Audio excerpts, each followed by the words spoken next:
And we are live. Welcome back, everyone, to another episode of Nerdsters of the Universe. I'm Kerwin. And I'm Pizza. And here we are, live, Tuesday Night Live. What's up, man? Oh, not much. Been a long week. Lots going on. Has been a long week. Pistachios. And There you Crashly's go. in my couch. Hey, that sounds like your lovely wife Crashly is home. Yep, the pistachio gallery's here. Oh, is that about the peanut? All right, now. I was right. Episode 9. There's 9 episodes. All right. First things first. Yay, nerd find of the week. Uh-oh. You have a nerd find of the week. Look at that. What you got? What do I have? My nerd find of the week? I talked about it a while back, but it came in. Oh, your Spider-Man. Amazing Spider-Man 55. Got a glare on it there. I can turn it Yeah. on. I don't know. I think that's why I got a 9.6 because it's got these nerdster faces on it. Yeah. So Hey, you can't beat now, I those think you two got a hands. 9.6 because there's a little tiny tick right up here in the corner. But to me, that looks like a manufacturing defect. But I guess that's what they're not supposed. They usually don't count manufacturing defects, but I guess they're with people getting more and more into slabbing and selling, and it's no longer turned into a collecting thing. Like, they have redefined the word collecting. I kid you not. I've literally gotten into arguments with people on Facebook and other things that they truly believe that you're not a collector and it's not collecting if you're not buying and selling product that gains value. What that's called retail. I mean, you're a seller. Yeah, that's Collecting means you get it and you keep it. Yeah, you collecting is finding something that you want and hold. I mean, under their logic, you can't have a rock collector. There are rock collectors out there. I've seen some of them. Yeah.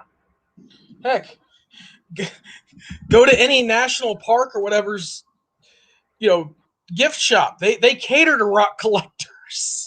I've seen that. I've seen them like painted with little googly eyes on them and stuff like that. Yep. So no, collecting is just collecting. Yeah. I do agree with that. A precursor to hoarding. Yeah. Well, collecting and hoarding is a very fine line. It depends on what it is. If it's old, I think you can only collect so many before it becomes a hoard. Yeah. All right, here. Ready for this? I'll show you my find. Give me 1 second. I'll show you what I got. 1. You're late. Okay,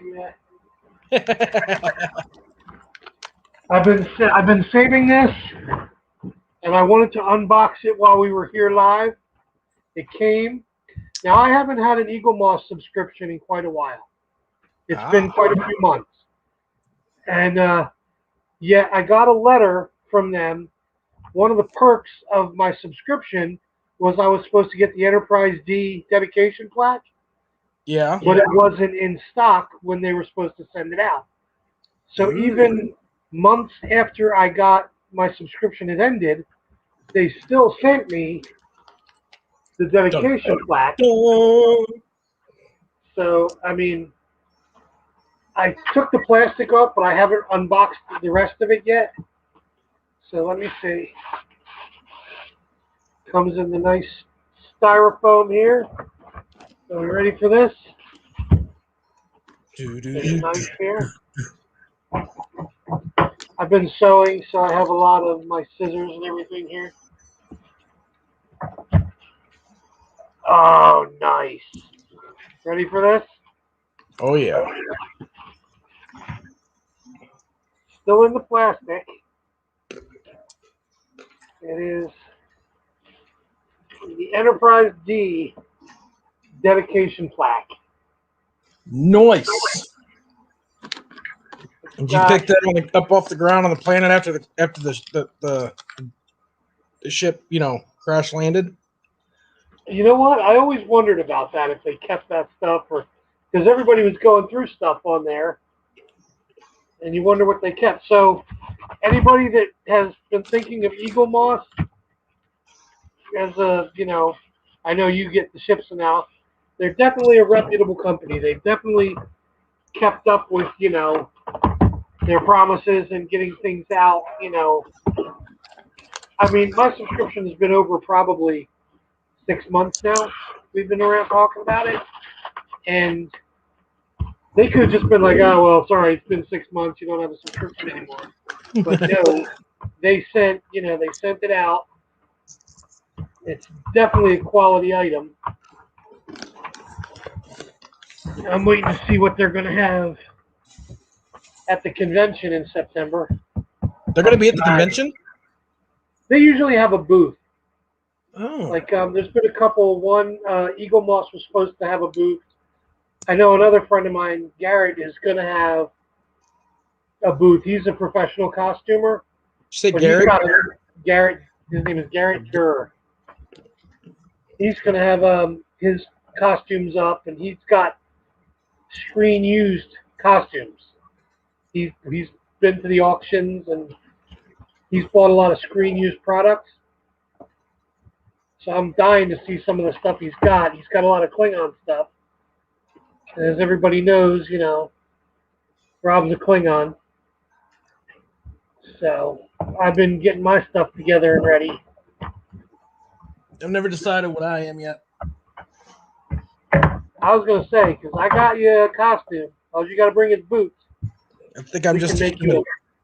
Yeah, we can make you a Trill, a Vulcan. You said you weren't into the whole Klingon face thing. I can see how that would be. I don't like stuff on my face. I dressed up as the Joker one year for Halloween, and Crashly dressed up as Harley Quinn. And I didn't make it the whole night before I'm like, get it off. I mean, it depends. If money was involved, yes, I would wear it for as long as I needed to make a certain amount of money. But if there's no money involved, nope. It's hot enough the way it is. I'm thinking about the costume contest because I think they used to do like $500 for first prize, second prize, $250, whatever. Yeah. For products or what. I've been sewing my ass off. That's ready. The Klingon costume I've been making. Nice. I have I've been doing the sashes, the honor sashes, and a few other things. Next is the wrist gauntlets, and I got to do a different fur shirt, the sleeves and everything. I got a question for you. Yeah. Have you ever thought about just opening up your own shop? I've thought about it, and I did it on eBay for a little while. I sold ones. But with the orders that are coming in and how long it takes to make them, you can get behind real easy with it. You know what I mean? Oh, and yeah. I had my other job too back then, so I was working full time, doing everything and then trying to do it. Now that I have time, some free time, yeah, I might start making stuff up and sell it as it's already made, or just put a real big disclaimer on there. Could take a while, you know what I mean? Because this has been. Well, what you could do, I mean, there's the eBay side of it, and there's other things, but you could also, I mean, even on the Etsy side, because, it's a creation, it's a craft type thing. Even on the Etsy side, you just, if you've got time, if you go, okay, I know I'm going to be able to make one custom costume to put up, inventory of one. Someone buys it, you make that custom. You don't re-up the inventory until you have the time to make another one. Yeah, I was thinking about that. Then you don't have to worry about being bogged down about 50,000 people being like, I need this, I need that, I need this. Like, boom. And then you could always, another thing you could do when it's just a thought, but when you can make a bunch to sell outright, but you could also, in your time that in any spare time, you could make the pieces for different ones. Because I mean, I'm sure a lot of the pieces can be used no matter what the size. That's what she's. Not all, but there are yeah. some I'm sure that can. I mean, even like the wrist gauntlets, or Velcro, the honor sashes, things like that. But like the neck piece, you kind of have to small, medium, large, extra large. Yeah. Stuff like that. But it does take a lot of time, and it's very. I mean, I would have to have the order for people that want it because supplies are also expensive. There's a lot of money. Yeah. A lot of cost. Yeah. I mean, it's a thought. I mean, I have a lot of costumes here already, like from my stuff over the years and things like that. And I'm going to start selling those off because I have a lot of stuff. I can outfit a platoon or squad of Klingons tonight. Like, people come over right now with their boots in their hand. I could outfit an entire regiment almost, at least 10 Klingons top to bottom right now. There you go, guys. Leave in the comments if you're watching this on the replay. You want to see Robert open up a shop? Let's get Pizza's prop shop. Come on.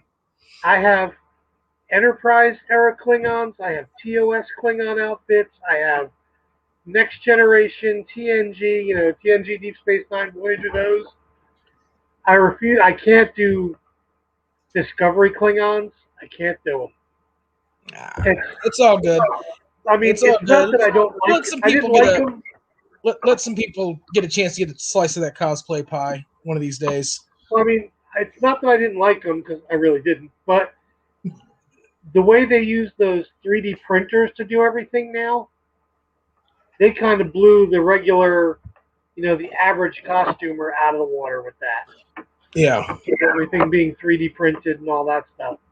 Well, not just that, it's also kind of hard to digitally enhance a costume. Yeah. All right, so yeah. So finds of the week. All right, now I got another question for you. I know you've been busy. I know we talked about it a little bit. I'm gonna let you take Loki and run with it because I watched Loki. Yeah. I love Loki. But I think you've watched it a little bit more in depth than I have. See, guys, if you haven't noticed, I'll watch an episode. I'll watch it maybe once or twice, sometimes twice. Not really a lot more because I like to get a lot of shows watched. And if I'm watching the same episode over and over again, I'm not getting to watch the other ones. Right. Pizza here likes to watch it numerous times because you do miss stuff. You do. There's times you miss it. And see, I'm the kind of person I like missing it somewhat because when the next season or whatever comes out and I refresh it, I watch it again, I go, oh, okay, yeah, I missed that. It's not that I'm watching it over because I missed it, but with everything I've been watching, and like we were talking with Bad Batch, it's just, I don't know, it's just not holding my interest the way I thought it would. Like I've tried to watch the same episode where I keep leaving off that to move on to the next one because I don't want to move on to the next one until I watch, But either I'm watching it with somebody and I get distracted, or I've been watching it and it's not really keeping my interest. I don't know why. I mean, Loki, I've watched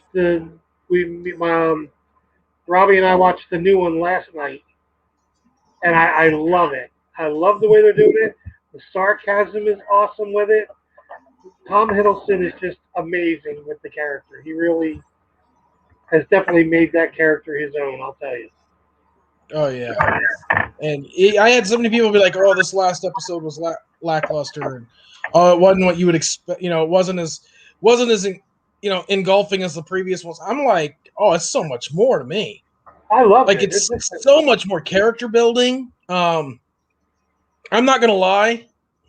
And people are going to give me flack for this. And you can give me flack. Let me know in the comments, whatever. Hit the like or thumbs up button, whatever. I don't care. I want to see. I would like throughout this series, just a hint, at a Loki ship or whatever she calls herself. Yeah, I don't know. She hasn't said her name is Sylvie. Sylvie. I want a Loki Sylvie ship.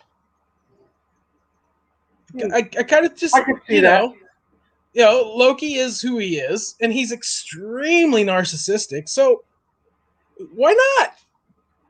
I like it because she keeps saying, "Don't call me that, don't call me that." So I don't know. Apparently, she's a Loki, but she's not happy with it. I don't know.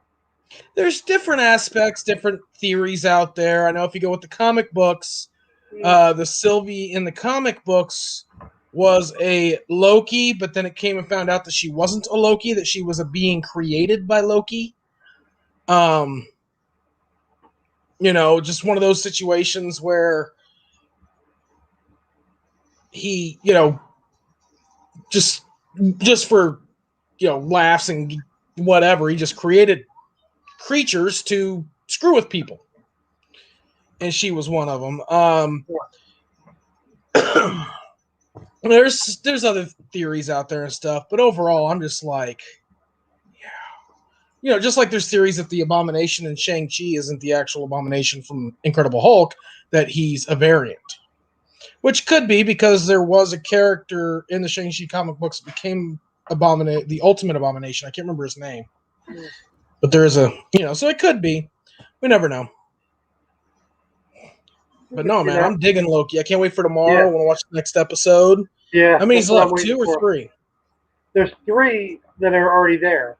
So I don't know how many they're supposed to be making in this series. Don't they usually go with like 8? It's kind of around, 6. There's 6 total in this series. Damn. They wanted to have it done in time for Black Widow. Oh, okay. Or, overlap Black Widow a little bit. Yeah. And then get everyone pumped up for the Eternals. You know what? I was real excited when they first announced Black Widow.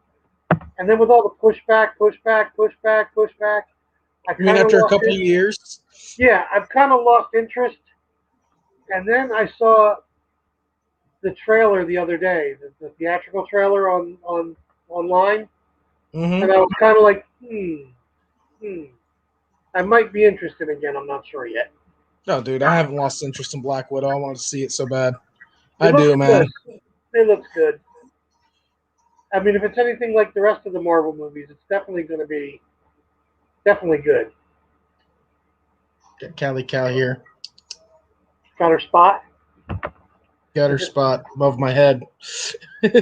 Yeah, Binks is somewhere. He's usually when I sit at the table here, he's not far off because this is where I eat dinner and everything.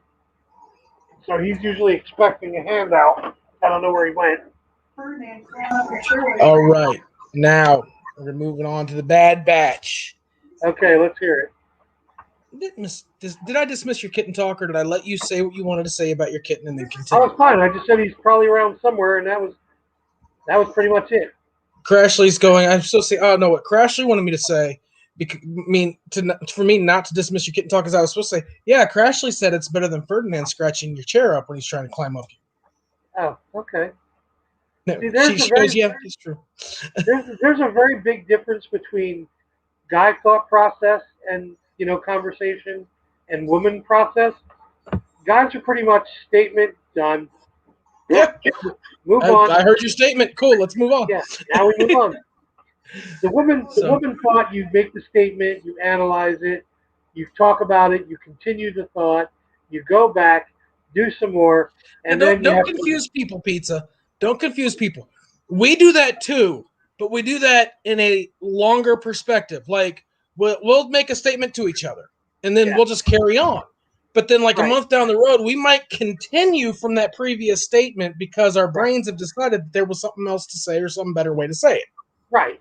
We just don't do it all at once. No, that's right. A guy is kind of like an open end. We made the statement. We acknowledged it. Further bulletins as events warrant. We'll put a pin in it. Yeah. Circle back to that. We'll circle back. I can't believe I said that. All right. The Bad Batch, episode 9. Okay. I don't know what episode you were on. You said you were on episode 6. All right, guys. Spoilers. If you're watching this on the replay and you don't want any spoilers on episodes 1 through 9, whatever, Now's the time to mute, back out, whatever. Like and subscribe on your way. Come back, fast forward a little bit. It's all good. I'll do this when I'm done with the spoilers, and then you can go okay. I feel like the bad batch, if you like when you buy strawberries and most of them have bruises on them, you have bought a bad batch of strawberries. Does someone bring me a bad batch of pistachios? No. Because the pistachio gallery just made no sense. By trying to talk logic. All right, the Bad Batch. Oh, Okay. man. So, I don't know what the last thing you saw was, but just to catch you up a little bit, the team has so far successfully avoided the Empire. They are working for... did you watch the episode where they saved one of the Hutt's kids? No, I thought that was. Didn't they do that in Clone Wars? The first Clone Wars? They did Clone Wars where It was Jabba the Hutt's kid. not Padme, where Ahsoka saved Jabba the Hutt's nephew or That's son. it. Jabba the Hutt's son. Right. No, this wasn't one of the Jabba's kids. Where they saved the Rancor. I saw that. Okay. Now the lady that sent her, the chick, the alien, whatever you want to call her, that sent them to save the Rancor, has them doing other jobs. Did you watch the episode where they ran into the bounty hunter looking for Omega? Oh, Fennec Shand? Yeah. Yeah. I got as far as them looking to resupply themselves. And the one guy was like, oh, okay, we can, we'll keep it quiet and fix this for extra money. And then he's on the comm link with the bounty hunter, letting her know that Omega was on the planet with them restocking and everything. Okay. The one Bad Batch dude was disguised as a droid. That's about as far as I got. I think that's episode 3 or 4. I know which one you're talking about now. No, it's like episode 6 or 7. Is it? Yeah. Okay. Well, I'm further than I thought. To catch you up a little bit more, they Wrecker, the big guy. Yeah. One too many hits on the head, his inhibitor chip starts kicking in. Oh, geez. And they run into Rex. And Rex is like, oh, yeah, helps him out and everything. And he goes, okay, now time to take care of your inhibitor chips. And they're like, oh, no, we got it under control. He's like, no, until you guys get those inhibitor chips taken care of, you're deadly. You're reckless. You're just, no. So he's like, let's work on a plan. They end up going to a shipyard where a Jedi cruiser is being decommissioned. And basically Rex is going to do the same thing that Ahsoka did to him in Clone Wars, in the final season of Clone Wars. So it takes him in. This was episode 8, I believe. It takes him in. They do they do the surgery on Wrecker, and it works. So he does surgery on all of them, and boom, the Bad Batch, their inhibitor chips are gone. Fini. So we don't have to worry about them turning. Awesome. That was episode 7. Okay. Sorry, I had a kitten attack, jump up on my leg.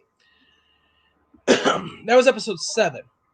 Episode 8, when the 7's done, Rex is like, awesome, guys. If you guys don't know what you're doing yet, because, they got this kid with them. He's like, when you figure it out, let me know.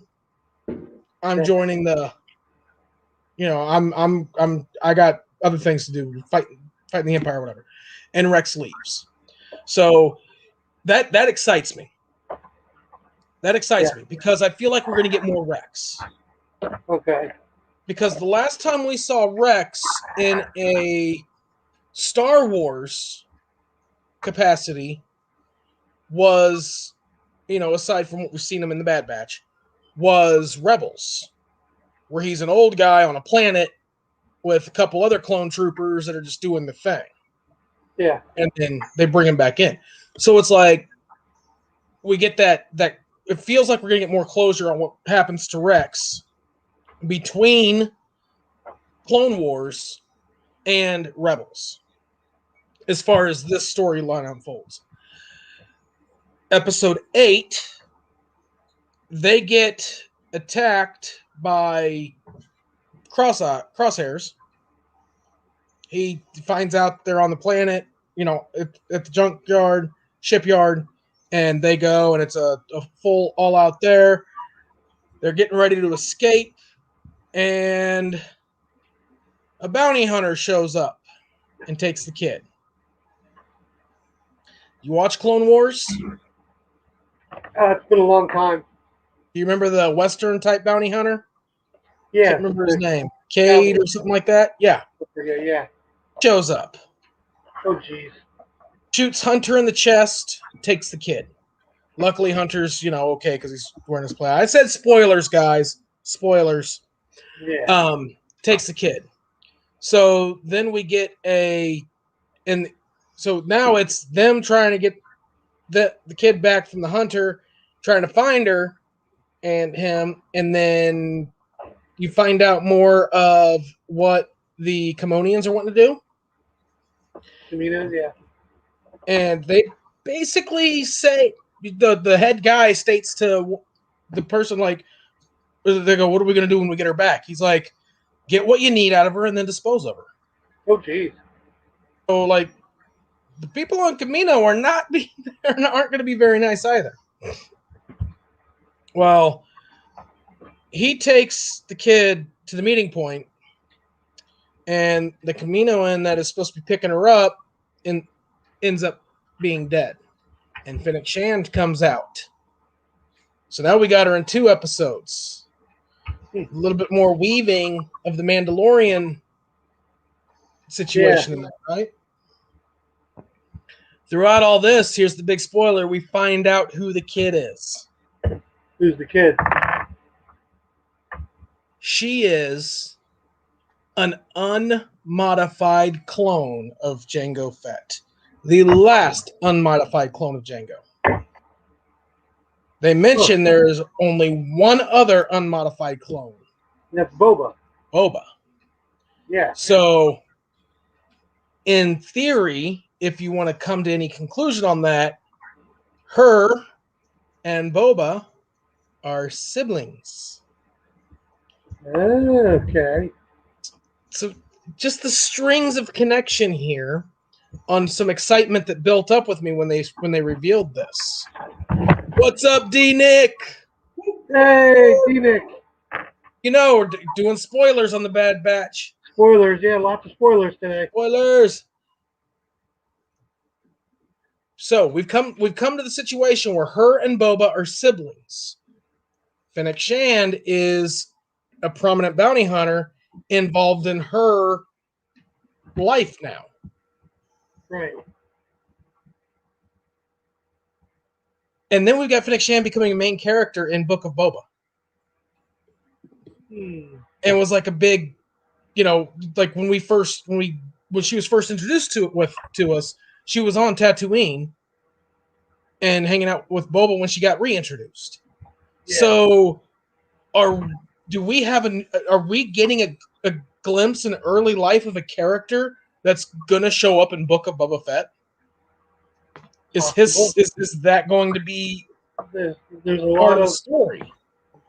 Seems like a lot of foreshadowing for that, I was like mind blown. I'm like, I was like, dang it, I'm wrong. I was hoping it was because they were like starting to work on the Force, manipulation side of it. Hello, Queen. Hello, Queen. Yeah, it's one of those things like with a lot of the shows, I have to watch it a little more to get past the one spot, then I should be okay. Like I kind of stuck to Loki lately, and I've been going back on DS9 and stuff for the Klingon thing. I've been getting a lot of references from it with the different pictures of the costumes. And then I start watching the episode, and then I go from there. And get distracted. But Oh, it's not hard to get distracted. I sat down. Crashly was at her crafting retreat this past weekend. yeah, And Saturday night, I was like, you know what? I'll sit down, I'll watch a show, then I'll get up and I'll work on some stuff for the business or something. You know, just work on something. Be productive. The kids were at the grandparents. I had the house to myself.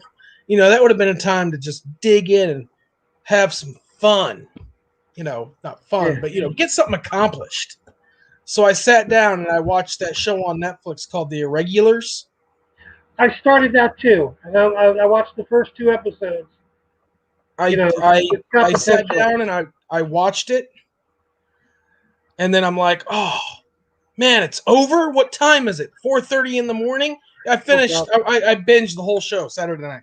It was awesome, man. It was a little slow, it was a little rocky. Like, what are they doing here? But then once they, you know, basically got over the hump of trying to stretch it out a little bit, it just all the dominoes started falling into place. Yeah, I've been watching the Superman and Lois show too, D-Nick, and I really like that. I really like how they're going with it. I have to catch up on it. CW sort of hurt me on that one. Their little hiatus in between. Yeah, that's where I got back. I got sidetracked, and then I haven't been able. I haven't got back into it. And then they do their whole little thing, like if you don't catch it within this amount of time, we take it off the streaming. And I'm like, yeah. Yeah, I'm a couple episodes behind on that one too, but you know, it's you can tell they're playing the multiverse in it, but still, I do like the way they went with it. All right, now moving on. I mean, if you guys have anything you want to say, come on into the comments. Let us know what your thoughts are on different shows. What kind of shows are you guys into right now? D-Nick, Queen, give us a show that you guys are watching right now that you're really digging that we may have not mentioned. Well, they're doing that. Pizza, what show? Irregulars is one we hadn't been watching. We hadn't talked about that I got into. I love a good show that has to do with, you know, Sherlock Holmes and them. But what on your end? What's a show you've probably watched that not the norm? I finished Lucifer finally. I really like Lucifer. I love it. It has a really good twist at the end. I liked it. And I've been back on my Planet of the Apes kick. I've been watching the movies of that again. All right, you start out with the Tim Burton one. Yeah, no. And especially you're saving the best one for last, then. Yeah. I found out that on the TV series, General Orko, is Mark Leonard from Star Trek. Yes. He's Sarek. I did not know that, which puts me a little, you know, a little more interested in it. And you're trying to hear it, and you're trying to listen to his voice, and he's just, I couldn't even tell it was him, not even a little bit. There's a lot of little gems in there. I mean, come on. Out of everything you hate about the Tim Burton Planet of the Apes, do you at least like the fact that Charlton Heston had a cameo in it? Yeah, he played an ape. I thought that was really cool. Yeah. I mean, I know that you weren't a fan of it. I loved Burton's vision, and I wanted to see the sequel. I wanted to see how it played out. Like, the idea of actually, you know, it was its own little thing, and then that he actually does make it to Earth, and it's an actual Earth Planet of the Apes. Like, It was kind of cool. I mean, it wasn't the whole Statue of Liberty in the sand type thing, but it was like, oh, I'm home. What? When they had Abraham Lincoln. Yeah, the Lincoln Monument was, what's his name? Abraham Lincoln, as I called him. Yeah. I liked D-Nick, Superman and Lois the first one. Part of the Arrowverse. Yeah, I liked the first Tim Burton Planet of the Apes. It had the potential of where it was going to go. But then as they went further from that, the other ones after that. Oh, the total reboot? Yeah. One with Andy Serkis as the ape? Yeah, I didn't like him at all.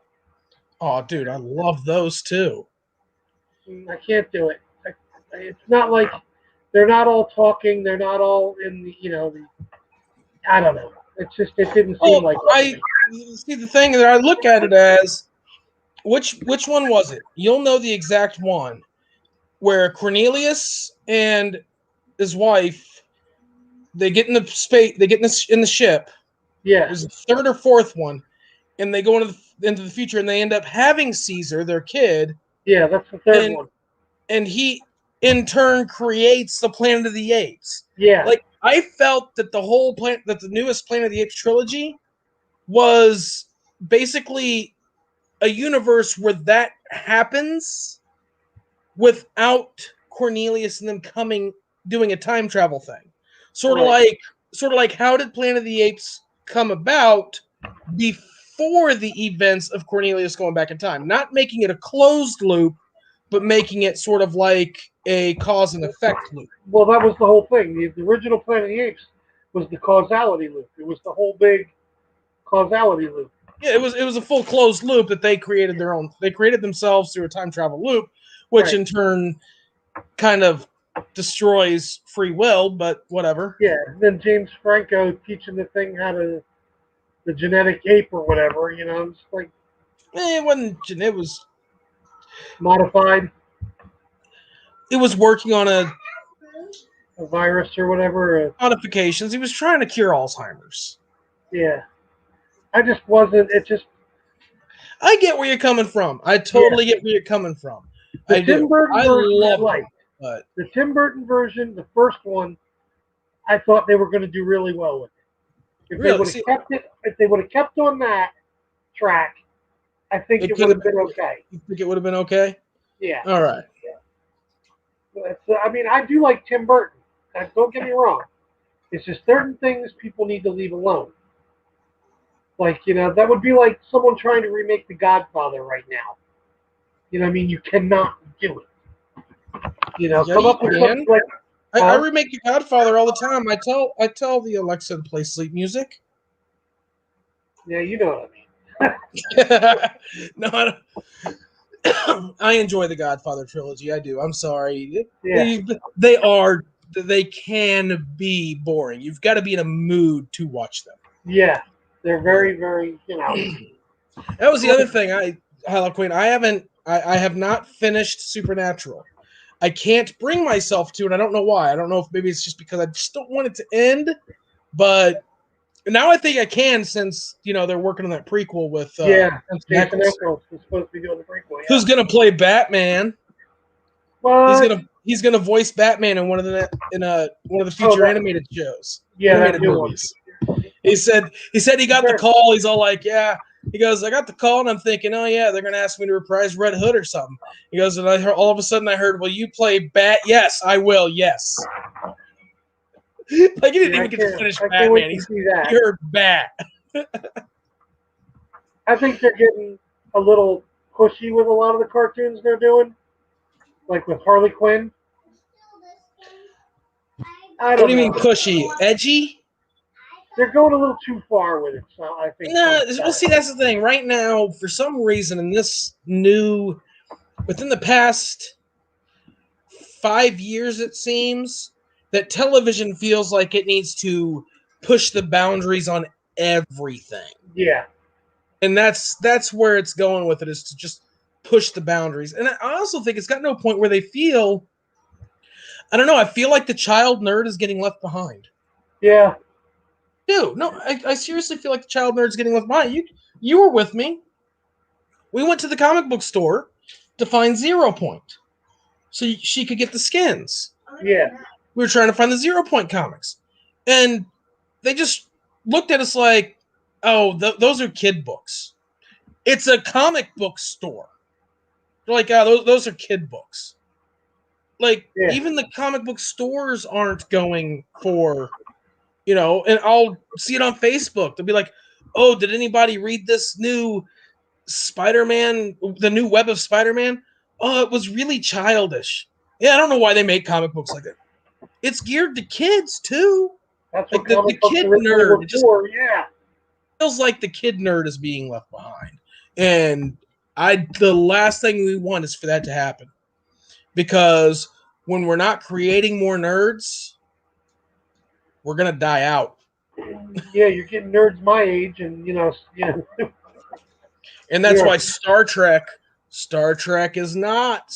allowing the kid nerd to come out, the kid Trekkie. with their Nickelodeon show. So, I was getting worried because Discovery was being more catered towards more adults. Yeah, that was Art was catered more towards adults. Lower Decks was catered more towards the young adult humor. Yeah. And it's like, again, the kid nerd getting left behind, and then Star Trek's like, don't worry about it. We'll bring out a cartoon on Nickelodeon. Yes. Do you think all these nerd companies are trying to make this movie as successful as Star Wars? Star Wars is the benchmark. Everybody wants to make a movie as successful as Star Wars. When I saw Discovery was coming out, I thought, okay, awesome. Another Star Trek show. Start from the beginning. Me and the kids and everybody can sit down and watch it. And by episode 2, with Tilly's dropping the F-bomb and everything else going on, we're like, wait a minute, what's going on here? This isn't family Star Trek. And then a couple episodes later, the nude Klingon boobs. I'm like, wait a minute, this is not that. Like, I'd have to watch it first to see if it was okay for the kids to watch.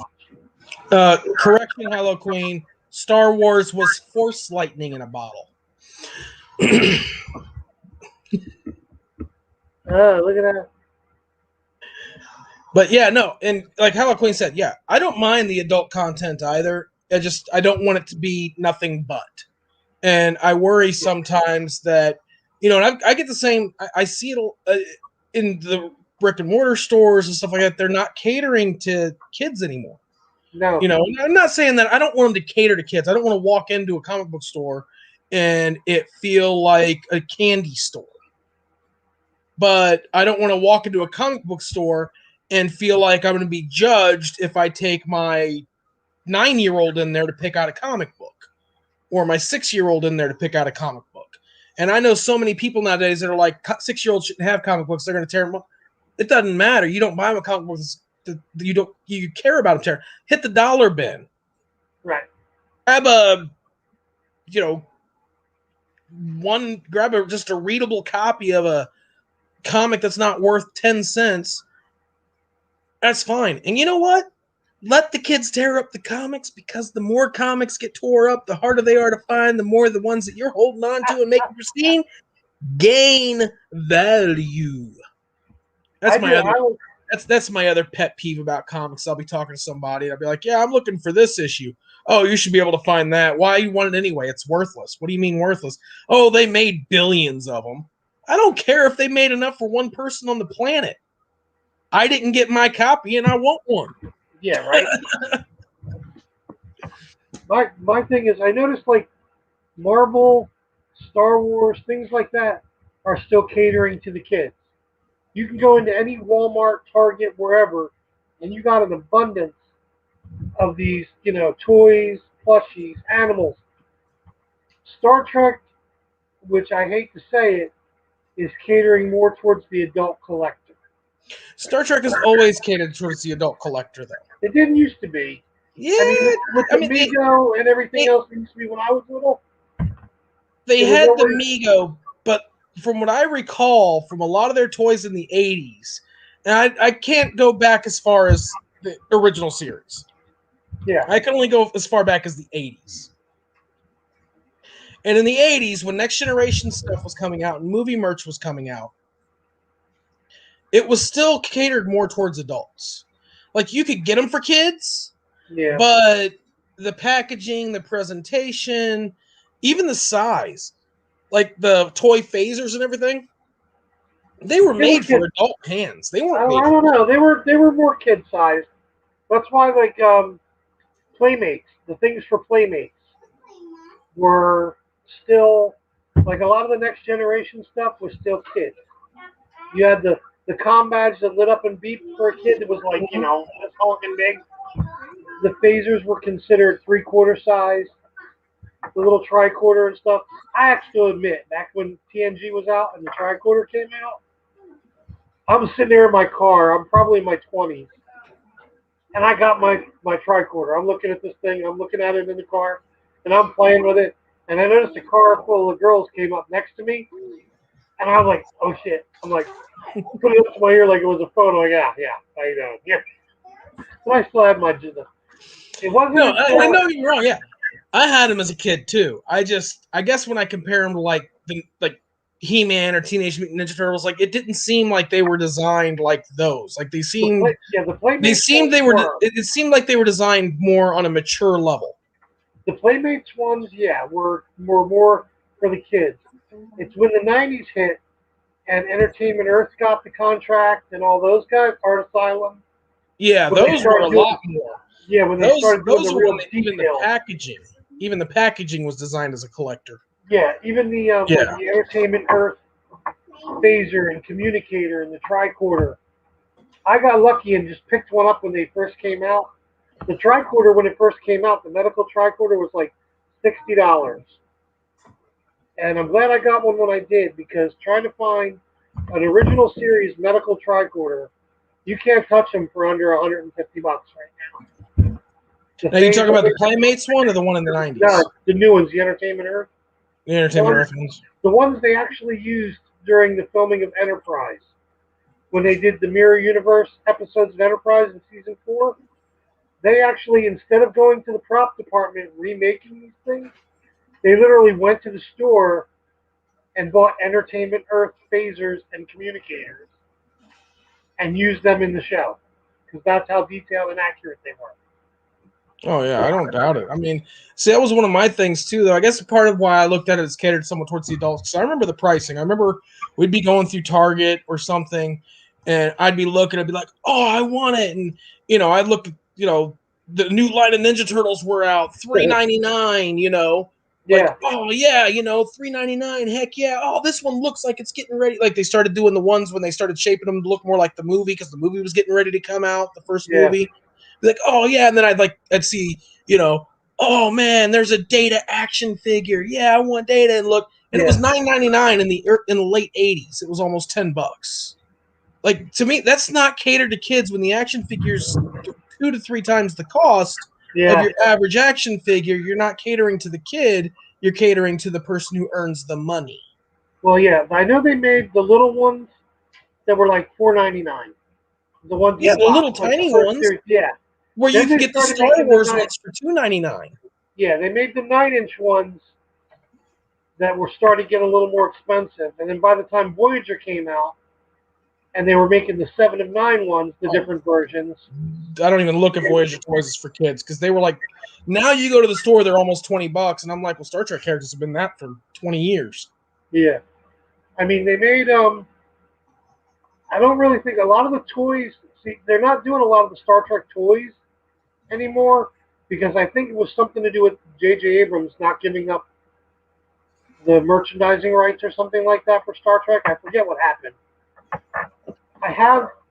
They made the 2009, the first J.J. Abrams movies. They made the merchandise for that. I have the 9-inch action figures for all those. I have the smaller ones for the kids. I made sure I got them all. But after that, they stopped making things. I literally have the Enterprise from the 2009 movie. You put the batteries in, push it, light it up, all that stuff. It was a decent size. But after that,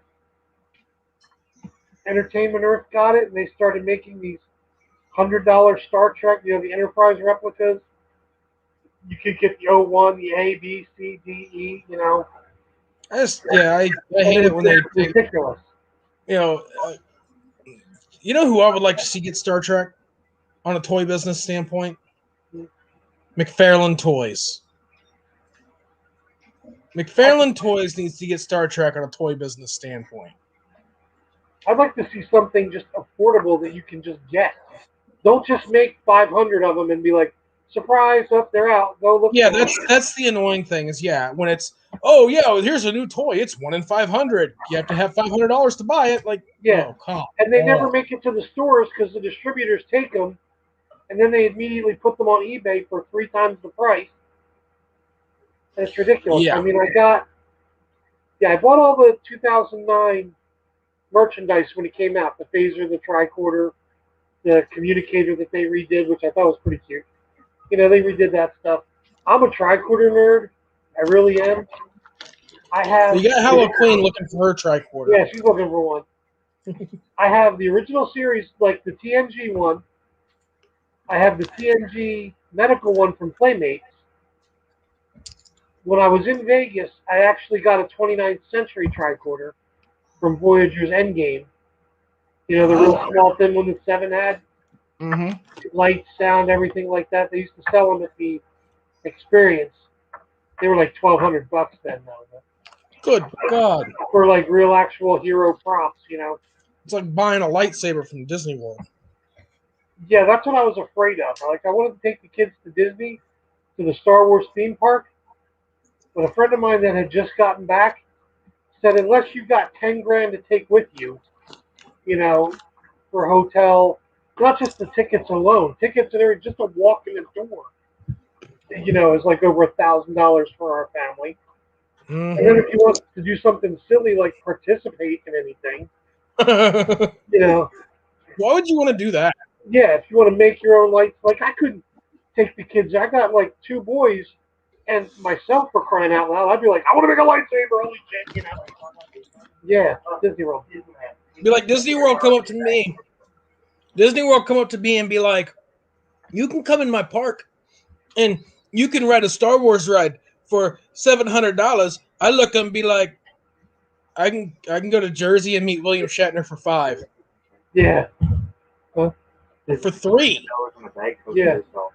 Disney World. Hey, look, come to our park. Spend $10 for a Diet Coke.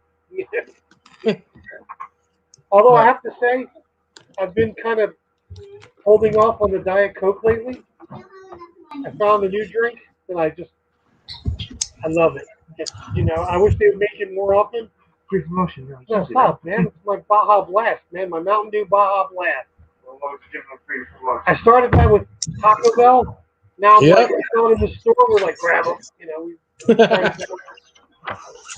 I cut back on soda for a while, but every once in a while I splurge. Like I got Dr. Pepper right now. Yeah, that's the kids like the Dr. Pepper. You know, it's funny when Nora was a kid. Well, she's still a kid. She's 6. Yeah. But when she was younger, it was right when Spider-Man was coming out, Homecoming. They did the Spider-Man Homecoming Dr. Pepper cans. So even today, even up to today, if she wants a Dr. Pepper, she'll be like, "Yeah, I want Spider-Man soda."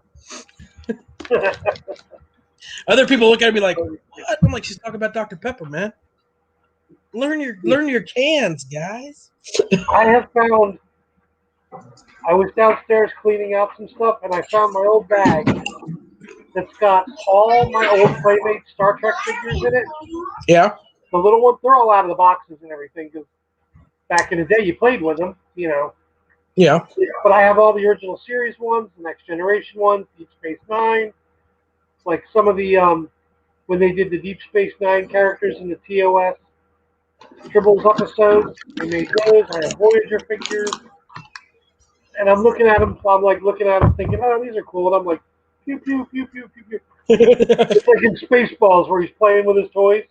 I did not see you playing with your toys. Okay, good. You know? Yeah, No, they you can say see me like the play with my toys. lightsabers. What did I the play with my Halloween- nerd toys. The lightsabers at Disney were $50. That's it. That's not bad. That's It's not bad. great. It's not great. The last time I saw a big, like a decent lightsaber at a store was $110.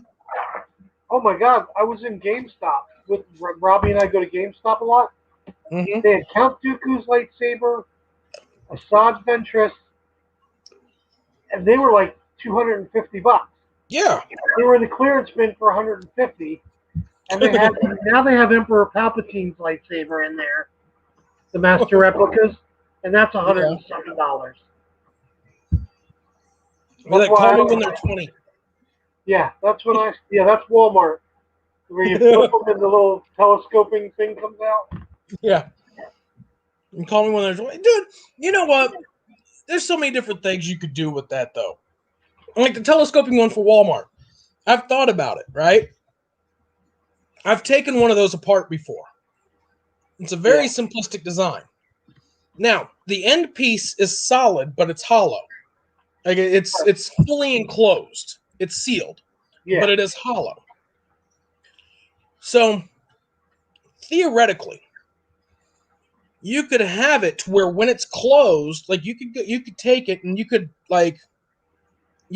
attach, say, rubber, like a little rubber gasket on each piece. So when it's closed, it's basically closed. Like it's somewhat sealed, right? Then if you had it to where you could put a CO2 cartridge in, from like a paintball gun, and just blast it open. And it would blast it open. Matthew has one of those, but it's spring loaded. He's got one that's spring loaded that'll open up that way. But yeah, I mean, you could modify them to open, and you could even go from there to modify them to close. Yeah. Like you could have a little motor or something for the closing part. Like it would spring load or whatever, shoot open, and then when you close it, you just click the button, and the motor would spin and just pull it back closed. Yeah, I know the new park with the new Star Wars ride. You're building it's almost like a Master Replica's lightsaber you're building. It's like maybe a step down, but you got the solid blade and the and all that stuff going. And they're supposed to be usable and stuff like that. Yeah, but I don't want to get my kids there. Hey, we're gonna have some fun. Let's go see this. Wait, $100 and something for a what? There better be a Dabo girl waiting for me from Star Trek if I'm spending that much money for a lightsaber. Yeah, there would be a Dabo girl, and you'd probably be sitting there going, when you first walk up to her, like, hey, Chase, long time no see. Not if I'm spending that much money for some. I used to say that. Val used to hate that. When somebody would say how much something was, either I'd be like, no, I only want one, because they give this outrageous price. Or I'm like, I went to the car dealership for something. And they're like, yeah, because I bought a new Mustang years ago. Before kids. I had a 2002 Mustang I bought brand new. And then I went a few years later, and they're like, they went up so much in price. And I looked at the guy, and it just came out of my mouth. I'm like, what, does a hooker come with it? She can sit in the car with you while you're driving?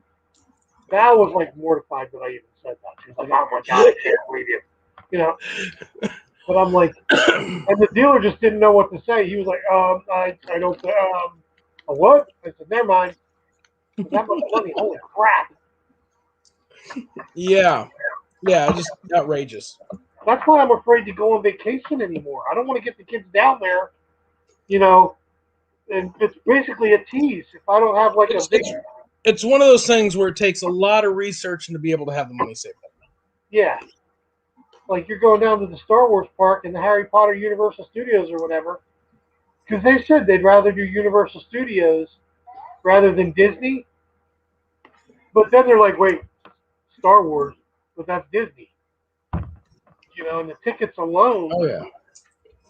I want to do that.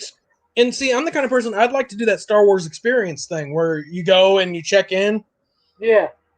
And you're like on a starship for so long. Like that would be epic. But again, money. And at the same time, I'd be afraid that they'd have like a casino diner type thing going on.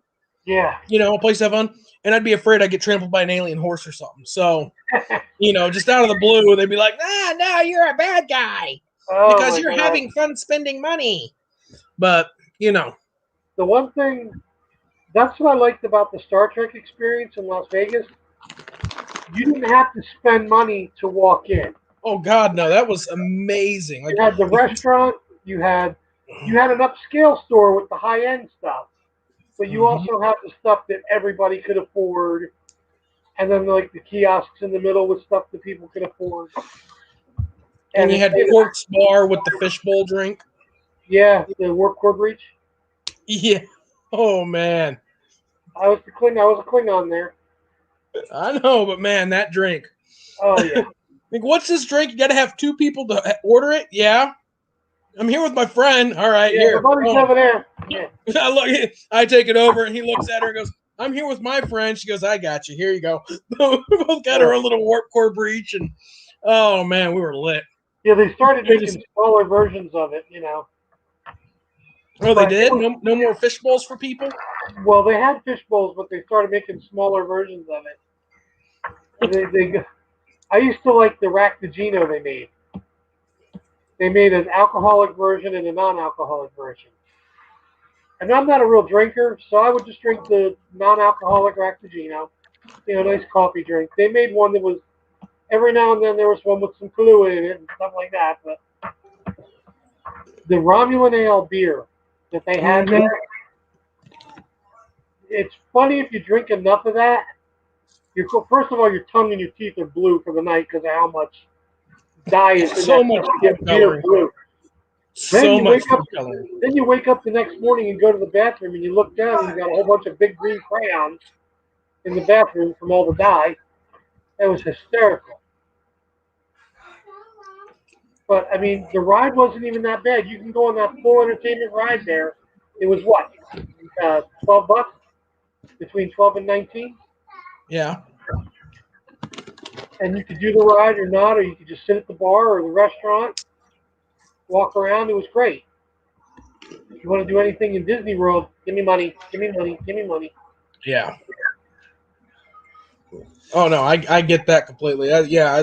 One of the two things I had to get, and I wish I still had the bottles, but two things I had to get when I went on my 21st to the Star Trek experience. I bought a thing of Romulan Ale. Yeah. And I bought a bottle of Picard Chateau. I got to get some Romulan Ale. I got to get some of Picard's, champagne, wine, whatever. But no, but yeah, man. Do you have your that.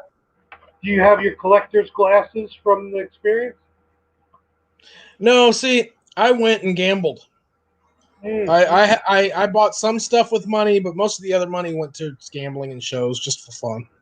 This is 9 days, and I also didn't, I only had so much of my suitcase I could pack stuff in. So I came back with souvenirs, but not like, another whole luggage case of souvenirs. I wish I could have, but I didn't. I only had $600 on me. Oh, God. I had 9 days. 9 days, 8 nights in Las Vegas, 2003, with $600. And I ate out at restaurants every night. Oh, yeah. If I wanted to go see a show, I went and saw a show. I bought souvenirs. I mean, I was winning money left and right, but, I was making it stretch, but I was also being smart about it. I'm like, I'm going to spend this much this day, this much this day. Like I'd turn around and be like, okay, I'm going down with $100. And I went through that, When I lived there, I don't know if Tia and one of the other groups could tell you, it didn't pay to have food in the house. It was more expensive to fill up my refrigerator. For me and my first wife, we could just go out and eat. You could go to the buffets. Yeah, the buffet, 2 for 1. We would cash our paychecks in the casinos, and they would give you a 2 for 1 buffet just for cashing your check. Then, since she was in the hotel business, she knew all the tricks. Like, I would get, say, a $1,200 paycheck. You go to the blackjack table. You buy in all $1,200. Obviously, you don't put that in front of you. You take, $1,100 of it and put it back in front of your pocket. And you play for a little while with $100 or whatever. And then you'd be looking at the pit boss. You'd be like, I'm a little hungry. I want to keep playing, but I want to go get something to eat. What can you do for me? They look at your little card. Oh, you bought in at $1,200, right? And you've been playing for about an hour. They'll give you free food, free, vouchers to their comps to the restaurants. And she knew all the tricks back then. Not anymore, though. Really? From what I hear. Well, from what I hear, too many people learned all the tricks. Well, I know down here in the casinos here in Pennsylvania, they're tight. They're tight, and you gotta, oh, you donated a kidney? Here's a free soda.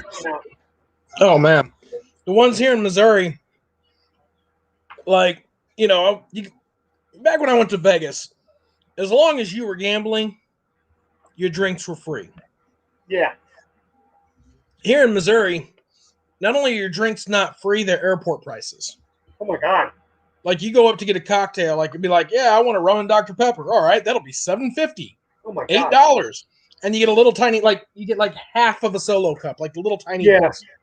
And you're as long as you're playing here in Pennsylvania, as long as you're at a table playing or at a machine, your drinks are free. And I noticed, just like in Vegas, when I would play blackjack, the drinks, those were the most efficient waitresses I've ever seen in my life. Because by the time I was taking the last sip of my one drink, she'd be like, "Oh, here you go. Here's another one." So, 4 drinks in, and I'm like, $100. What the hell? I'm throwing money out. Thank God I was winning. But no. And thank God you were drunk enough to think you were winning. Well, no, I used to do pretty good. Vegas, I used to do pretty good. Pennsylvania and New Jersey now, tight. All right. I want to move on to the next segment I want to talk about. Okay. We were talking about movies. I wanted to segue into it. We got off topic. Nerd squirrel. That'd be a Vulcan squirrel. I don't know. But random movie review. Okay. I watched a movie. It's on Paramount Plus. Mark Wahlberg. Infinite. Have you watched it yet? No, I haven't seen that one yet. Dude, it's like a New Age Highlander. Really? Yes. I'll have to check it out. It's pretty cool. To give you an idea on a synopsis, it's basically there's a select number of humans that remember their past lives. Okay. It's where reincarnation is basically a thing, and there's a select number of humans that remember their past lives, and they utilize that to try to better the world. But then there are others that want to utilize it for nefarious reasons. Of course. So at first I'm like, yeah, it seems a lot like Highlander type thing. They're battling and they're immortals in a sense. But at the same time, I'm like, I'll watch it. It's actually really good. I can check it out. Like, I enjoyed it. I highly recommend. I've been on a horror movie kick lately still. Like, Okay. I like me some good horror movies. And I haven't really... Like, I'm an old Hammer horror film movie guy. Mm-hmm. Like the old Dracula movies and, all those, the vampire ones they used to do. I started watching some of the newer horror movies, and they just seem like, okay, slutty naked teens hacked up. Who's Like gonna what? kill them? How are they gonna kill them? Examples. Oh, geez, I've watched a few. I watched oh my God, Truth or Dare. I watched that one the other day. They're all in a house. They're locked in a house, and the spirit or whatever it is that's doing it, you have to either do Truth or Dare. Okay. Or you die. And it's just like, was that written by a 15-year-old? Must have been. Maybe a 12-year-old. What's the new? What is it? The new Insidious movie? Is that what it is? Or the new Conjuring? Which one was it? The new Conjuring? The new Conjuring, I wasn't crazy about. I enjoyed it, but I didn't think it was as good as the other ones. Right, that's what I mean. It's not that I didn't like it. You sit there like, okay, Have you watched the TV show Evil? I think it's on Paramount Plus as well. Huh? TV series Evil. I've seen that, and I've seen it advertised, and it's one of those ones I want to get to, but I'm trying to get this stuff finished first, because I know if I try to watch something while I'm sewing, I'm not going to watch it. So I'm sorry, man, but your Klingon outfit has my finger in it. Yeah. It's not that. I'll end up paying more attention to the sewing, and the TV will just be running in the background. Like, oh, you watched the whole series. What? Did I? Yeah, I get that. But no, it was funny you were talking about horror movies, because have you seen the previews? And see, this is a horror movie that I really enjoyed when I was younger. Mm-hmm. And I was always hoping they would revisit it better than they have, because they've revisited it a few times. But it felt like it was one of those that when you watch as a kid, you get those horror movies you watch as a kid, and you're like, that's a classic to you. Right. The one that was always a classic to me was Candyman. I've seen the original, and I know they're supposed to be re-releasing a new one. Yep. Yeah, I'm kind of interested. I mean, want to read. Have you read the synopsis of the new one at all? No, not yet. I'm going to read it for you guys. Here's. I keep looking at it, and then I keep thinking how much I like Tony Todd. As Candyman, just the voice alone. Yeah. So I don't know what they're going to do with that. Oh, he's reprising his role as Candyman. It's a sequel. Oh, he's in it. It's still him. Yeah, it's a sequel. Here, let me read the synopsis, okay? Okay. This is for the new Candyman. Releases this year, August 27th. Okay. All right. In present day, a decade after the last of the Cabrini Towers were torn down, Anthony and his partner move into a loft in the now gentrified Cabrini. A chance encounter with an old-timer exposes Anthony to the true story behind Candyman. Anxious to use these macabre details in his studio as fresh grist for paintings, he unknowingly opens a door to a complex past that unravels his own sanity and unleashes terrifying waves of violence. No, look, it looks pretty good. I watched the trailer, and yeah, I thought it was going to be a remake and stuff or a reimagining, and it's sort of, to me, I guess it's somewhat of a reimagining, but aren't most horror movie sequels reimaginings? Most of them. I mean, like basically, it's basically, oh, you may have this survivor from this previous movie, but the same thing's going to happen. This guy's going to come out and try to kill everybody. Yeah. And the trailer makes it look pretty darn good. That's why I was wondering about, wasn't there already a Candyman 2? I thought there were a three few of them. I thought there were three. sequels. Yeah, I thought there were three, but they just weren't that good. They were extremely forgettable. It's like saying Critters 3 was an excellent sequel. The first one you watched, and you were like, okay, cool. Then you're like, 2? Really? 3? Nah. It's just, it was like, some movies don't need sequels, but sometimes, the 90s was the year of the sequel. Even the 80s was the year of the sequel. The moment Empire Strikes Back showed the sequel could actually be better than the original, everyone tried to one-up it. It was like, oh, let's make money on this again. Yeah, I'd say like the 2000s and 10s and all that stuff, it's like Hollywood stopped trying. It's like, what can we remake? What can we remake, reboot, reimagine, re-this, re-that, rehash, rebox, replay, Hollywood didn't stop trying. The people making the films just stopped trying. That's what I... I didn't mean that. I meant the people being taught how to make the films weren't being taught what they needed to. Well, the schools, the film schools stopped trying. I went to film school, and it didn't feel like what I felt film school should be. I was expecting going in and being like, oh, yeah, use your imagination. Yeah, come up with these ideas. No, it was straight up. Here's a scripted, like, if you're going to do any type of horror movie, this is how it should be.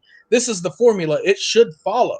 This is how this science fiction formula should follow, and it should flow this way because these are successful films, and this is how they did it. And like that's how film school was. I was kind of like, no. The mind has to take it where it goes.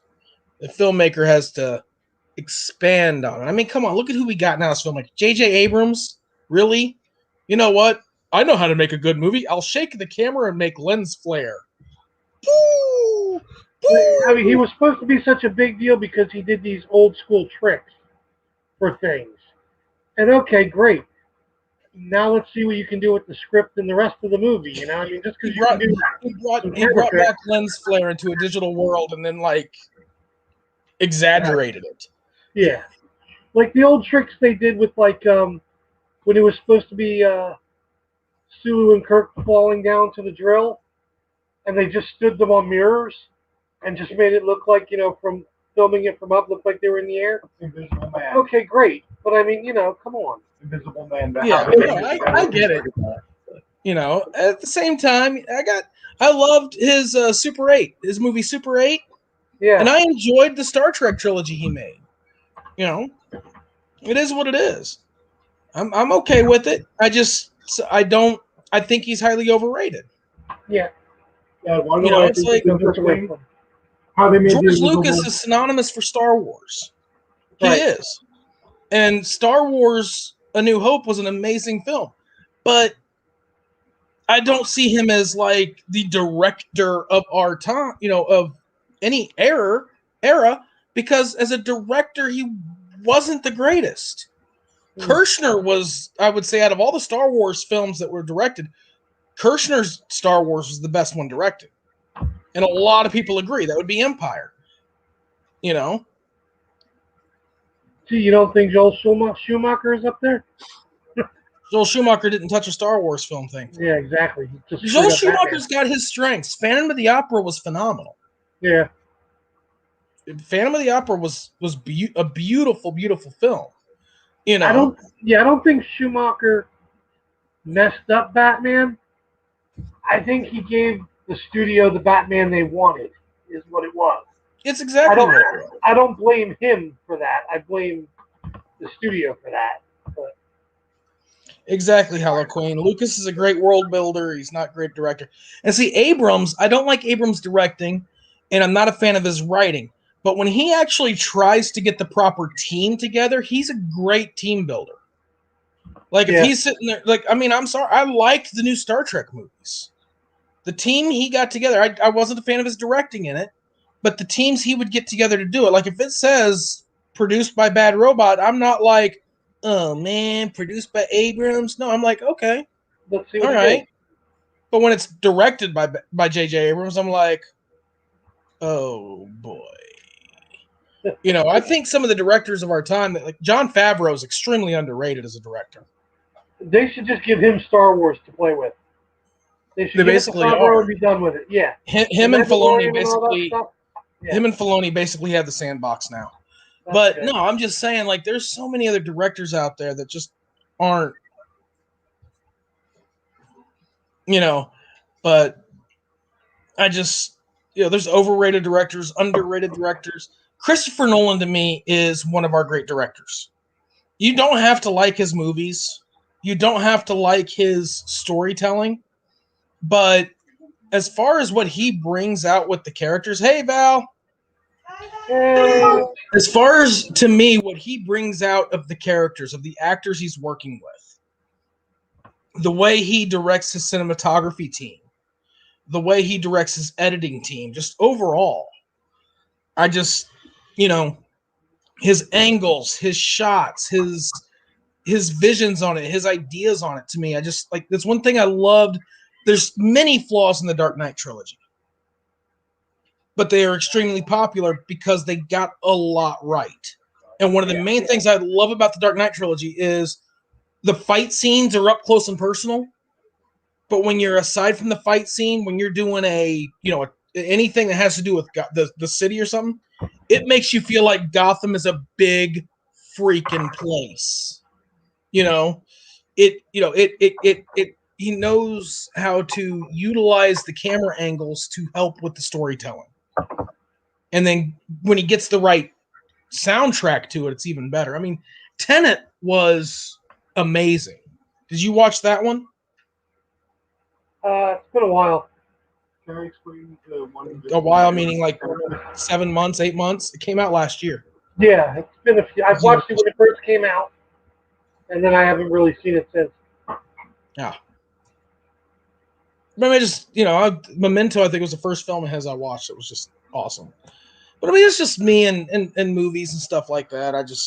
I've got different aspects I look at. Yeah, I mean, you're going to film school. You look at a movie a lot different than probably just me bopping in, sitting down with my popcorn and just, Yeah. Like, how are they going to screw up Batman now? That's me.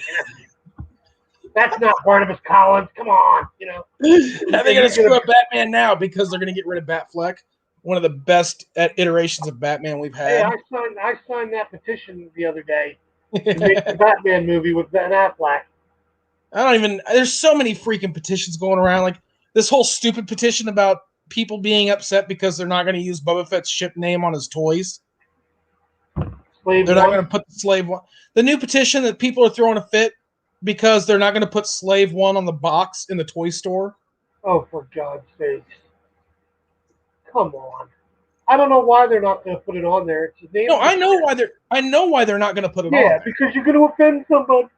You know. You're Well, gonna no, it's a offend matter of sales. It's a matter of this kid watching this cartoon may, you know, may want the show, may want it. They're talking about Boba Fett in Bad Batch. They're talking about you got Book of Boba Fett coming out. So, you know, Star Wars is catered to kids more. Like we had said earlier, they're looking at more on a kid's. You know, they're hitting the kid's standpoint too. Well, you may have these parents that don't know crap about it. They may know, oh, Luke, Leia, Han, I am your father type Darth Vader stuff, but they don't know the name of Boba Fett's ship. Right. So when they're walking down the aisle and the kid comes up and goes, Mom, Dad, can I have this? And all they see is a picture with things as Slave One on it. They're going to go, no, we're going to get you something else. Right. They're not renaming it in the movie or the show. They're not going to, you're not going to see digitally altered Boba Fett starship as it's flying through the sky. But I really don't think it's just marketing. It's marketing in the stores. I get it. You want to cater to whoever's going to spend money. And yeah, if you're wanting everybody to buy it, you don't want to offend anybody with it. I don't think they ever really mentioned his ship's name except on the box back in the day when the ship first came out. Like, they never really say Slave One anywhere, I don't think, in the episodes. Yeah, I don't think they do either. Yeah, I was going to say. That's the only place, that's how you knew it was. If you read the book, the comic books, the books, or the cartoon, or the box the toy came in. Yeah, I think it was mentioned. I think the first time it was mentioned was the novel, the film adapted novel. Well, on the Star Wars Christmas special, they mentioned Slave One in that. They had that Boba Fett cartoon. Yeah, as part I remember the cartoon. I don't remember him saying it was a Slave One. Yeah, they said back to the ship on Slave One. He mentioned it briefly, like closer to the end. And the whole big thing you thought about it is they changed Boba Fett right there, what he was supposed to be. He wasn't supposed to be a bounty hunter or a clone. He was supposed to be a super elite stormtrooper. That's why they have the white helmet at first of what he was supposed to be. Yeah. And that little cartoon from that god-awful Christmas special, although I still have it on DVD here. Now burned it for me on DVD. It made the Lego Star Wars Christmas special so much better. Yeah, I love that. Every little jab to that Christmas special was epic. I know. I will have to say, the TV shows I've been getting into lately, the shows with that stuff, is I found these in Best Buy. They have all the series of Ultraman on DVD now. Really? They have the first one on Blu-ray? 66. Yeah. They have them on. They have the first one from '66, and it's written which one they are right up in the top corner. This is Series 4, The Return of Ultraman. Yeah. They have Ultraman, Ultraman Leo, Ultra 7, Ultraman Jack, Ultraman 80. They have them all right in a row. Oh. Yeah, I heard. I said Ultraman, and here comes Matthew. I said Ultraman. And like as soon as I go upstairs. Yeah, we were watching this and watching it with my kid. But I originally bought it as like I was walking through Best Buy a couple of years ago, and I saw Ultraman. I'm like, oh, cool. I used to watch that as a kid. That and Johnny Sacco and his flying robot. But I bought it, and Matthew watched it, and I said, this is like a precursor to the Power Rangers, man, with Ultraman. You know, the big Japanese dude.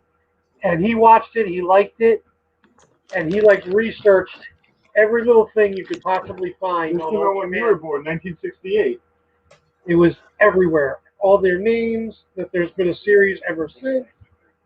He's got it. He's got them all down. Yeah, I never could get into Power. I watched Ultraman when I was a kid. You know, syndicated. Yeah. But Well, we all did. when Power Rangers came out, so many people were like, "Oh, you got to watch Power Rangers." I still can't watch Power Rangers. I can't. Well, I there was a little while when Robbie was younger, when he used to watch the Turbo Power Rangers and then the Jungle Fury Power Rangers, and then what was the other one? Samurai. Power Rangers Samurai. We watched. We watched a few of them together because he was really into them. I think 3 years in a row he was a Red Ranger, but it was a different one each time. Operation Overdrive. Yeah, I bet that was interesting, Val. What's that? Making the costume with no power. Yeah, she did an Ultraman costume for Matthew from a pattern we bought on eBay. It was a late 60s pattern we bought from eBay from Japan. And she was doing it all in that metallic lycra, not stretchy, with the red shiny over it and everything. And she's hand sewing stuff and she's ironing stuff together. And I'll have to put some pictures of that up online. That and the Belle costume she made for Annabella. Man. She did the big yellow dress for the Belle, Beauty and the Beast. But it didn't look like a Disney store one. This was the real dress she did from the pattern, so it was full everything, 10 yards, 10 yards of fabric on this little 5-year-old. Oh, I can imagine. Then I got to put the picture up we did of Robbie as Snake Eyes. He was like 6 or 7, and he was. I wish I could find the pictures of the old Halloween costumes me and my brother used to make. We used to make our own. Yeah. One year, he made his own shredder costume out of cardboard and tinfoil. Cool. Aluminum foil. Yeah. No, it was pretty sweet. I gathered a whole bunch of different things. It was funny because I had one of those. I'd gotten him a Tia.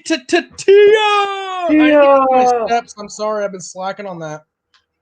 But it's funny. This was made out of the. Part of it was made out of an old Millennium Falcon model. I had one of those big Millennium Falcon models, but it was secondhand, so it was missing like half the pieces. So I repurposed it. I made a Borg costume. Oh, cool. Out of just any little things I could find. I had like the chest plate was a Millennium Falcon model. I had duct tape and foil, and it was just cool little things that I. Oh, let's see, Hollow Queen and everybody are here now. Let me show my Klingon costume again for them. The one I've been making. I'm ready for September, man, for this convention. You have no idea. There's a couple before that we're going to do too here. But we used to have, when I was little, we used to have those Ben Nye costumes, or Ben Cooper. I think they were called Ben Cooper.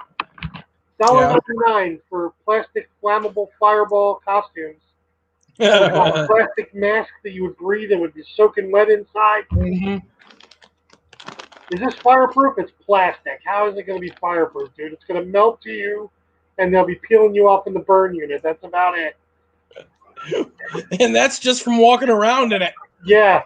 Because I remember the one year I wanted to be Superman for Halloween. I was ready. My dad comes home with this little square box with it. You see the Superman mask in the front through the little, the cellophane through the thing. I'm like, he's like, here's your Superman costume. I pulled it out. I'm like, the hell is this? Yeah. They continued to make those well into the 80s, buddy. I had a Spike. I remember they made a Worf costume like that. You're right. I remember that. I was already, I graduated high school in '86, but I remember seeing a kid wearing a Worf costume like that. I had a Spike costume, a Gremlins Spike costume like that. Oh my god! It's just like I love that movie. Like you pull it out. I still have it out in the garage somewhere, but I kid you not. I guarantee you it is no more because that's how those things were. You'd fold it up, you'd leave it, you wouldn't touch it for 5 years. You go out there and pull it back out. When you unfold it, it just tears. Yeah. Because it all stuck together to itself, just folded up in a box. I don't even think they were supposed to. They barely even lasted the night back then. Yeah, they tie shred while you're strings walking. alone, where it was supposed to You'd tie in the back. be like, trick or treat, and all of a sudden your armpits ripped out. A lot of times they didn't even remember the ones that were just drape overs? Yeah. Like you got into it. It was the same plastic, but it just draped over your chest and tied on the sides. Your arms were free, but it's like I'm He-Man, and it's He-Man. You got a He-Man chest, little kid scrawny arms, but you at least got a He-Man chest and a plastic He-Man mask that's held to your face by one strap of elastic, digging into your eyes with its plastic. Yeah. Yeah. Well, I mean, the ones they're making now are a little better. At least they're like Lycra and a little accurate looking, but they have those foam chests built into them and stuff now. Like the Batman and Superman have that foam chest that's all covered up and everything. Yeah, they get muscles in their uniform, in their costumes now. We had to. People worked on their beach bod. We worked on our Halloween bods. Yeah. Oh, we went from scrawny arms to fat arms. There were no muscles in between. Yeah, right. No, I did not set up a bedside workstation for her yet, Halloween. I'm trying to, to bring her down, get her, although I have the whole kitchen taken over right now. I have the dining room table full of my sewing supplies right now. It's like I clear off a little spot for the kids to eat dinner, and then I'm like, don't touch that, you're going to ruin it. Trying to sew. I need to get back into that stuff. But again, that would just be adding more and more and more and more to the list. Right now, we got to get back into, we got to get the crafting side back on track. Hey-o. With work and everything, we put the shop on vacation when Crashly went to the retreat. Yeah. Sent a whole bunch of inventory down with her. She sold a little bit, but we got to get to making more pens, get her YouTube channel back on track. She's only been doing lives once a week. We haven't had time. Mm-hmm. And I'm looking right now at a diamond painting she needs to do an unboxing of. I'm saving the world! I'm saving everyone from the alien abduction. About ready to tell her she doesn't need internet to do an unboxing and turn off the internet and be like, oh, I guess you can't play Fortnite. Uh-oh. Robbie's playing Fortnite right now. No. Are you playing with Crashly? Oh, he's playing. Okay. Nope. Oh, I thought she said. Tell Nora her boyfriend's online right now playing Fortnite. I'm offended. We just let Nora play Fortnite for us half the time. Used to, I'd be like, no, don't play on my profile. I have the thing on there. And her favorite thing to do is she'll jump out of the bus or whatever. And she's like, I'm going to this town. And we're like, no, don't go to that town. No one else is going. You're not going to survive. Like, see, I look at her screen and be like, yeah, see, there's someone following. She's like, that's fine. I'll just pickaxe them. And I'm like, yeah, okay, go ahead. They'll get a gun. She'll be behind them. They'll pick up a gun and she'll just start wailing on them. She'll be like, haha, I'll take your gun. And she gets all vocal with it and stuff. And she's like literally 6 years old. She does the whole running, changing guns, like, oh, that guy. Like me or her mom will go down. She'll be like, I'll get you. And then she comes in like Rambo. And then there's times where she plays crappy as heck. He's usually real quiet while he's playing sometimes. Or if something like goes off kilter with the game, I hear are you kidding me? What this is stupid? Oh, Jesus. And he starts having a fit, but I was on what is it? Oh my God. I was on my island yesterday, Animal Crossing. We haven't been on Animal Crossing in a while, so I spent most of the first half hour that I was playing picking up leaves and sticks and all that crap all over the island. Hey, babe, how does your island look? It's covered in weeds. She goes, it's covered in weeds. I cleaned it up on the plane. She cleaned it up on the plane. I was gonna say, did I know Jen? How was the retreat for her? I know Jen left early. Yeah, And congratulations to Jen, by the way. extreme congratulations. Yeah. Apparently, she had fun. Tia knows how the retreat was. She was there. Tia, how was the retreat? Any lap Give us, dances give or us all anything the this time? deets because Crashly won't tell us anything about it. She goes, what Uh-oh. happens at the retreat stays at the retreat. Does that mean more lap dances at the retreat this time? I don't know. Something had to do with the tractor. Huh. Is Tia not here anymore? I did do sexy poses on a I think Tia was here for a minute. She's saving. Let's see. Valerie. School colors were black and orange. So that's one thing I normally do. Here's Tia. Alan Halloween is I hit up the stores after Halloween and get everything I can on clearance. You go to the store and get Halloween? Halloween and get everything I can on clearance. A friend of mine was she bought there were when a few of the businesses were going out of business last year. Mm-hmm. She got a U-Haul truck and went over to a Party City and bought out all their costumes at like ridiculously stupid price. I think she paid like $1,000 and filled a U-Haul truck with all the costumes and then sold them online. I just got shot in the face. Made her money back. Party City's Halloween costumes were already at a ridiculously stupid price. It was just on the upper end of the spectrum. Yeah, she got I know she made her money back because she like this 14-foot U-Haul truck just packed full of boxes, cases of costumes. Oh God, talking about our school colors. Tia goes, this one was amazing, probably because it was more people or because she got to sit next to T-Maw with DP Sparklers. Hey, Tia, guess what Crashly did tell me? T-Maw's the one from Missouri, right? Mm-hmm. We live like an hour and 10 minutes away from T-Maw. Like, Crashly used to live in the same town that T-Maw and them are at. I don't know if she told you that one. DP with sparklers. 14 U-Haul trucks of costumes. Yeah. Insane. Val's still a sparkler virgin. Well, there's so many ways I could comment with that, but I'm just going to leave that alone. That just proves to us that pizza's not a vampire. Uh-huh. Oh, man. I hate to say it, but I am starting to get a little tuckered.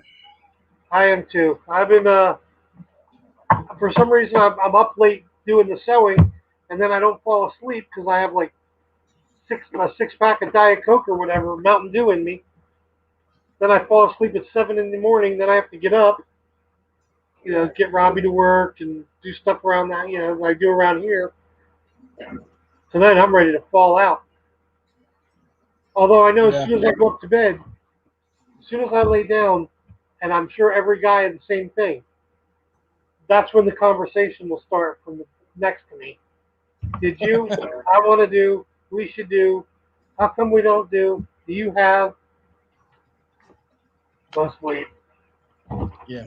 It's funny where I live. I think there's a Jack in the Box now. But for the longest time, for years, like 20 years ago, there wasn't a Jack in the Box in the area where I live. The closest one is that town that they live in, and people thought I was crazy because I'd be hanging out with friends or whatever and be like, "Oh, what do you want to eat? Oh, wish we had a Jack in the Box." Well, it's only an hour away. Let's go get some. Oh my God. We used to have a Jack in the Box here years ago in like the early 80s, 70s and 80s. And then all of a sudden it was like, boom, they moved back West Coast. All their stores around here were gone.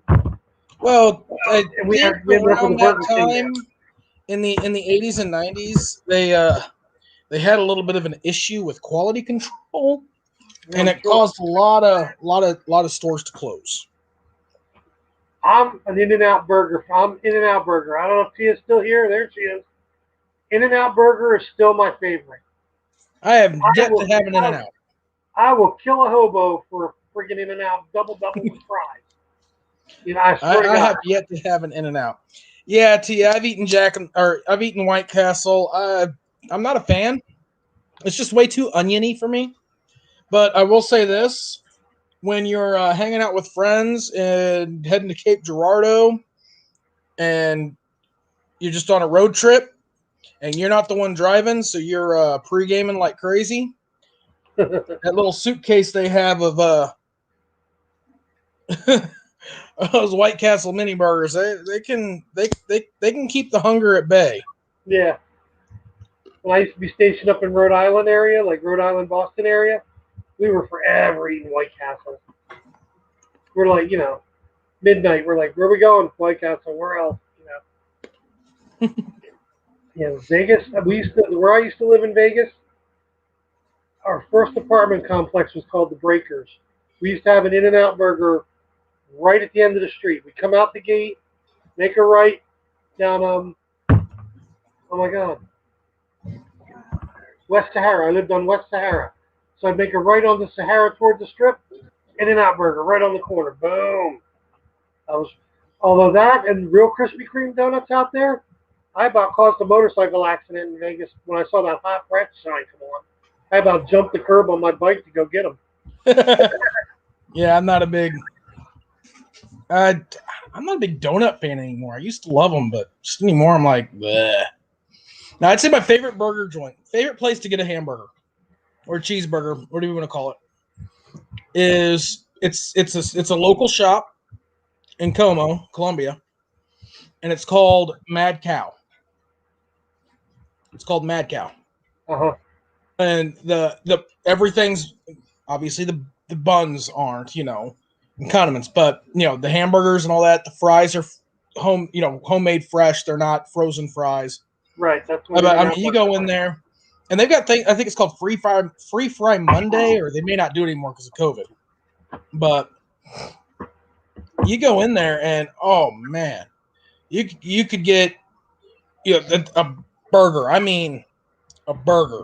Like you're holding it like this. It's that. It's $6 and a thing of fries, and in the end it cost you like $9 for the burger, the fries, and the soda. But oh man, it was well worth it. Especially when you go to McDonald's now, it costs you $9 for a burger, soggy sticks, and soda. Well, that's In-N-Out Burgers. Everything it's never frozen. The fries, you see them doing the potatoes over the fryer and stuff like that. Mm-hmm. Oh, I could just walk in there. I'm like double with fries and cheese, and they're like, okay. And I got my soda, and it's just like here, 2 a.m. after we'd leave the club. Pat Steaks or Gino Steaks downtown, the cheesesteak places. You get a cheesesteak with, you get the cheese whiz. Oh. That's one thing I'm gonna have to get when I go down there for that Star Trek con. Is I need to get, because for the longest time one of my favorite sandwiches was Philly cheesesteak. Oh yeah, we got them. And I gotta get a legitimate Philly cheesesteak. And I don't know if I'm gonna like it or not. Oh, you're gonna like it. Because I've never been a fan of Cheese Whiz. No, you don't have to get Cheese Whiz. That's just one of those things. We get a place here we order from. Cheesesteaks, Val gets fried onions. Sometimes I get peppers and onions on it with the cheese, or you can get whatever. They have bacon cheesesteaks, chicken cheesesteaks. You name it, we got it. I'll figure it out. But, oh man, I just yeah. But no, I'm getting sleepy, guys. I appreciate you all for coming out. It's been fun. So I think we're gonna call it.